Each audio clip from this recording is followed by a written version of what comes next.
여러분 만나서 반갑습니다. 오늘은 원효 스님에 대해서 좀 말씀을 드리겠습니다. 원효 스님의 일대기는 사실은 이런저런 설이 있어서 어느 것이 참말인지는 그렇게 알 수 있는 길이 별로 없습니다. 근데 이제 제가 생각하는 원효 스님의 길은 원효 스님이 출가를 하는 계기도 전정태에서 친한 친구를 잃어버리게 됩니다. 그래서 마음에 큰 충격을 받고 출가를 해야 되겠다 싶어서 이렇게 출가를 하게 되는데, 그 출가할 때도 보면 어떤 큰 종단에 이름 있는 유명한 어떤 스승의 밑에서 출가를 하는 것이 아니라 혼자 스스로 머리를 깎아버리고 그 다음에 자기가 사는 집을 초계사라 이렇게 이름을 붙이고 혼자 이렇게 스님 생활을 합니다. 그래서 우리가 흔히 얘기하는 초반부터 원효 스님은 땡중의 모습을 하고 출가를 했습니다. 그래서 이렇게 저렇게 공부를 하다 보니까 자기의 이제 부족하고 미흡한 점이 있어서 저 당나라로 불교 공부를 더 하러 가야 되겠다 싶어서 당나라로 이렇게 공부를 하러 떠나기로 했습니다. 그래서 이제 쭉 떠나는 도중에 이제 날이 어두워지고 하니까 지금이야 이렇게 전기불이 있고 하지만은 그때는 칠흑 같은 어두운 밤이 아니었겠습니까?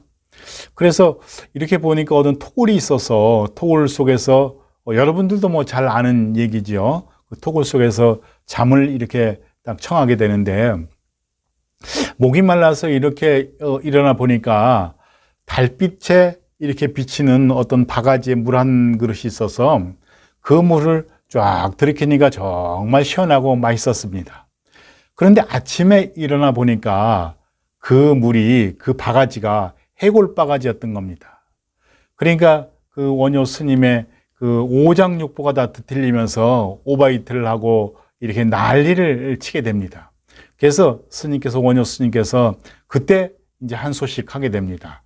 일체 모든 것이 사물 형상에 있는 것이 아니라 오직 이 마음에 있구나.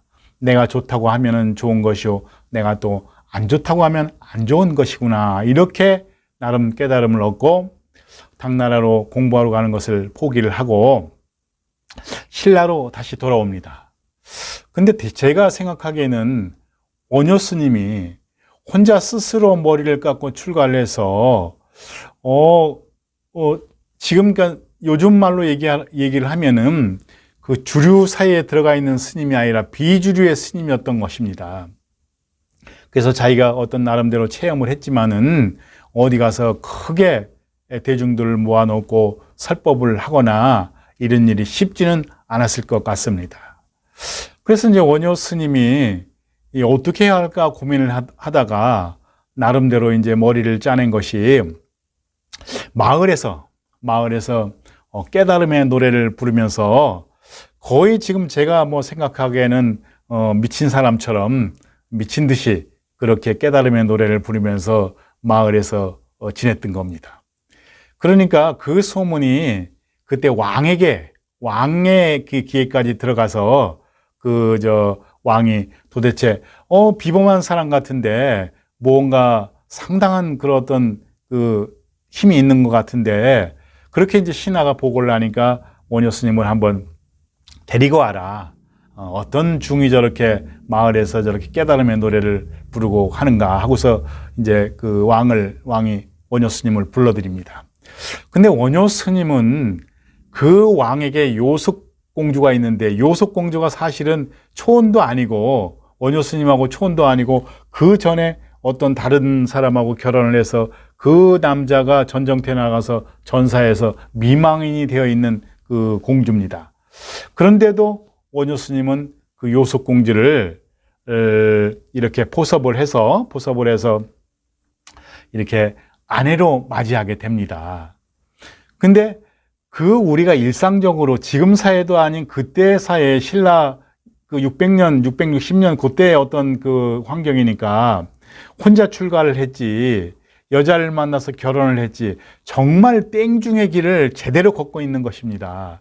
그런데도 원효 스님은 그 길을 마다하지 않고 요속공주를 아내로 맞이해서 설총이라는 아들도 하나 낳고, 그런데 그 원효 스님의 마음은 왜 요속공주를 선택했는가 하면은, 공주를 선택함으로 해서 자기가 볼 수 있는 경전을 다 볼 수가 있었고, 그 다음에 자기가 집필할 수 있는 책을 여러 가지 그 재료라든지 무기라든지 종이라든지 마음껏 우리가 쓸 수 있었기 때문에 원효 스님은 그 길을, 땡중의 이미지를 갖고도 그 길을 선택하지 않았나, 이런 생각을 해봅니다. 그래서 원효 스님께서 저술한 책이 100여 종의 서적과 그 다음에 240권의 그 책을 저술을 하셨는데, 지금처럼 인쇄기술이 좋지 않다 보니까 그걸 전부 다 손으로 수기를 해서 책을 만들어내기 때문에 한 권을 저술을 해내는데도 상당한 시간이 걸렸을 겁니다. 그런데도 240권을 저술을 해냈다고 하는 것은 그만큼 요속공주를 만남으로써 환경이 좋았다고 하는 겁니다. 근데 원효 스님이 그래도 그 서적들을, 경전을 번역하고 서적을 내는 그런 과정 속에서 어떤 마음으로 서적을 쓰게 됐는가 하면은 화쟁사상에 대한 것으로 그 서적을 쓰셨습니다. 화쟁사상이라고 하는 것은 제가 전에도 말씀을 드렸지만 소승불교, 대승불교, 선교, 교학, 성, 상, 신앙까지 다 각자의 조금의 어떤 의식의 견해에 따라서 틀려지기 때문에 이렇게 서로의 언쟁과 다툼이 많았습니다. 그래서 원효 스님께서는 소승, 대승, 선학, 교학, 성상, 신앙까지 전부 다 모아서 한데 모아서 일심으로 한데 모아놓고 그것을 다 이렇게 꿰놓은 것입니다. 한 길로. 그래서 그 원효 스님의 화쟁 사상을 보면은 법화경이 생각이 납니다. 법화경에서도 부처님이 일승으로 하나로 전부 다 그 꿰놓고서 나중에는 신앙까지도, 대중을 위해서 신앙까지도 이렇게 한 줄에 꿰놓은 것을 볼 수가 있습니다. 그래서 그 원효 스님께서 그렇게 많은 책을 집필하시고 또 이렇게 화쟁 사상으로 모든 어떤 불교의 그 모든 과정을 하나로 묶어 놓아서 이렇게 우리나라에서는 가장 훌륭한 스님, 가장 훌륭한 스승으로 그렇게 땡중의 면모를 하고 있으면서도 그 마음 하나의 심지, 대중을 사랑하는 마음으로 이렇게 훌륭한 스승이 되어진 겁니다. 그래서 요숙공주와의 그런 어떤 결혼 생활도 뒤로 하고 마지막에는 저 저작거리 빈민촌에 가서 대중들을 만나서 같이 술 마시고 춤추고 노래하고, 그들이 처음에 원효 스님을 봤을 때 나와 형상이 틀리고 하니까 거부하고 이러니까 머리도 길러버리고 그들하고 뒹굴면서 놀면서 친구가 되어서 이렇게 막걸리를 마시고 그러는 과정 속에서 이제 하나가 되어지니까 그때 그들의 근기가 약한 것을 알고 나무아미탑을 연불해라. 나무아미탑을 연불 10번만 하면은 극락 정토에 태어날 것이다. 이렇게 대중들을 교화하고 그런 삶을 사시다 세상을 떠나신 그런 훌륭한 원효 스님입니다.